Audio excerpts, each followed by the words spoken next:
How to stop ECS. ECS को लेकर बहुत सारे कमेंट आ रहे थे कि सर अभी हमारे पास पैसा नहीं है पर हमारे जो बैंक है वो कंटिन्यू ईसीएस चार्ज लगा रहा है, हम लोग ईसीएस को कैसे स्टॉप कर सकते हैं। अगर आपके मन में भी ख्याल आ रहा है कि आप अपने ईसीएस को स्टॉप करना चाहते हैं तो इस वीडियो को पूरा देखिए। हम आपको बताएंगे कि ईसीएस को रुकवाने से आपको क्या क्या नुकसान हो सकता है, आपको ईसीएस रुकवाना चाहिए या नहीं रुकवाना चाहिए, और ईसीएस के रुकवाने से आपको किन किन लीगल एक्शन का सामना करना पड़ सकता है, सभी के बारे में आज की वीडियो में बताएंगे। मेरा नाम साकेत है और आप अपने YouTube चैनल HitMe05 को देख रहे हैं। तो जितने भी लोग इस वीडियो को नए देख रहे हैं चैनल को सब्सक्राइब कर सकते हैं, वीडियो को लाइक कीजिएगा। आज के वीडियो में बहुत ही महत्वपूर्ण जानकारी देने जा रहे हैं। सबसे पहले हम लोग बात करते हैं कि 2007 के बाद बैंकिंग में एक नया रेवोल्यूशन आया जहां पर अब चेक देने की ज़रूरत नहीं पड़ती थी, जहां पे ईसीएस मैंडेट के थ्रू हर महीने आप बैंक को ये परमिशन देते थे कि एक अमाउंट आप उनके बैंक खाते से डिडक्ट कर सकते हैं।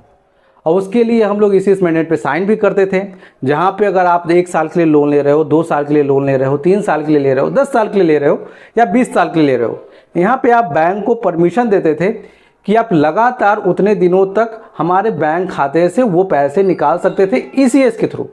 ईसीएस क्या है? ईसीएस चेक का एक इलेक्ट्रॉनिक वर्जन है। जैसे कि आपको पता है कि बहुत बार हमें चेक देना पड़ता है, पर हम लोग जब 10 साल 20 साल के लिए लोन लेते थे तो पॉसिबल नहीं है कि उतने चेक को दिया जाए। पहले के ज़माने में क्या होता था कि जब हमें कोई लोन लेना होता था तो हमें उतने महीने का चेक देना पड़ता था। तो पहले लोन भी बहुत शॉर्ट टर्म के लिए दिया जाता था, यहाँ पे 1 साल या हो 2 साल हो, पर अब लोन अब देखो तो यहाँ पे 20-20 साल का लोन प्रोवाइड किया जाता है।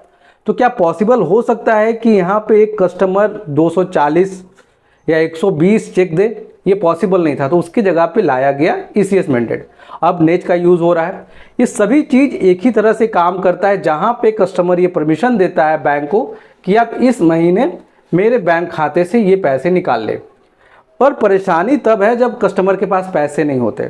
तो बैंक 1 बार 2 बार 3 बार और बहुत बार तो देखा गया है बैंक ने 15 बार ईसीएस हिट कराया है।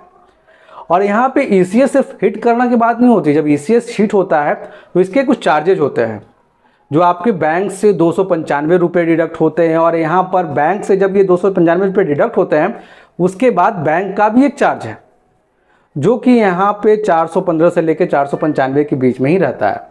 तकरीबन एक ईसीएस हिट करने से कस्टमर का 800 से 850 के बीच में नुकसान होता है।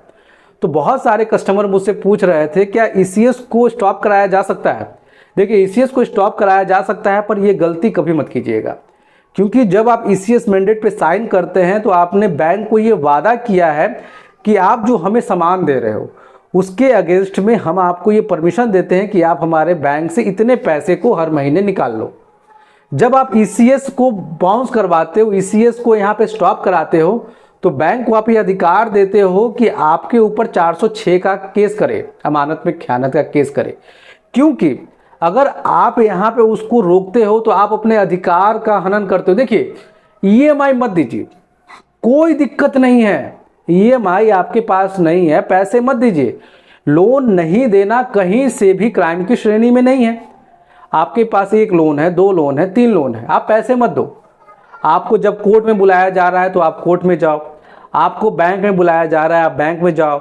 आप नहीं जा सकते तो कारण पुट करो। कोर्ट में बुलाया जाए तो जरूर जाओ कोर्ट में। 1 बार बुलाया जा रहा है आप नहीं जा पा रहे, 2 बार बुलाया जा रहा है नहीं जा पा रहे, तीसरी बार जाओ, क्योंकि कोर्ट की अपमान नहीं करनी है। अगर आप कोर्ट का अपमान नहीं करते तो आपको कभी भी जेल नहीं पहुंचाया जा सकता। अब बात करते हैं कि ईसीएस जो हिट होता है इस पे जो केस होता है वो क्या होता है। जैसे कि आपको पता है कि जब हम लोग चेक देते हैं तो चेक में क्या होता है, अगर हम लोग चेक नहीं देते तो निगोशिएबल इंस्ट्रूमेंट, जिसको एनआई एक्ट भी बोलते हैं, जिसके तहत 138 में केस रजिस्टर होता है। उसी तरह यहाँ पे जो ईसीएस होता है, जो इलेक्ट्रॉनिक मोड है, उसमें सेक्शन 25 के तहत केस रजिस्टर किया जाता है, जिसको यहाँ पे पेमेंट और सेटलमेंट के नाम से भी आप लोग जानते होंगे। पर इस बात का हमेशा ध्यान रखें कि अगर आपके पास या सेक्शन 25 के तहत या 138 के तहत आता है तो दोनों का जो सजा का प्रावधान है वो सेम है। दोनों में क्या क्या नियम है? अगर आप पैसे नहीं देते तो यहाँ पे आपको 2 साल की जेल हो सकती है और 200% तक पेनल्टीज होता है। इसको 100% बोलना सही रहेगा कि मान लीजिए आपका 10 लाख का लोन है तो यहाँ पे जो जज साहब है वो आपको 20 लाख तक का पेनल्टी लगा सकते हैं। पर आज तक 50 लाख से जो नीचे के अमाउंट में जो यहाँ पे पेनल्टीज है वो कभी भी नहीं लगाई गई और सज़ा तो मिला ही नहीं है, और सज़ा 200% भी नहीं लगता है। यहाँ पे जो भी है उसमें कुछ चार्जेस लगा के यहाँ पे आदेश होता है। तो इसके लिए भी घबराने की बात बिल्कुल नहीं है। अगर कोई भी आपको बोल रहा है कि ईसीएस को स्टॉप कराने जा रहे हो तो ईसीएस को स्टॉप मत कराइएगा। पैसे नहीं दोगे तो सेक्शन 25 के तहत यहाँ पे सब बेलेबल ऑफेंस होता है, पर इसको आप स्टॉप कराओगे तो यहाँ पे 406 लगेगा जो कि क्रिमिनल के श्रेणी में होता है। तो कोई भी अगर आपको ईसीएस स्टॉप कराने की सलाह दे रहा है तो बिल्कुल मत कराइएगा। पैसे नहीं है, ईएमआई मत दीजिए, कोई परेशानी नहीं है, पर ईसीएस स्टॉप मत कराइएगा। और भी बैंक से रिलेटेड कोई भी इंफॉर्मेटिव वीडियो चाहते हैं तो इस चैनल को सब्सक्राइब कीजिएगा। अगर आप मुझसे पर्सनली बात करना चाहते हैं तो स्क्रीन पे एक नंबर फ्लैश हो रहा होगा, आप वहाँ पे मुझसे बात कर सकते हैं। जय हिंद, वंदे मातरम।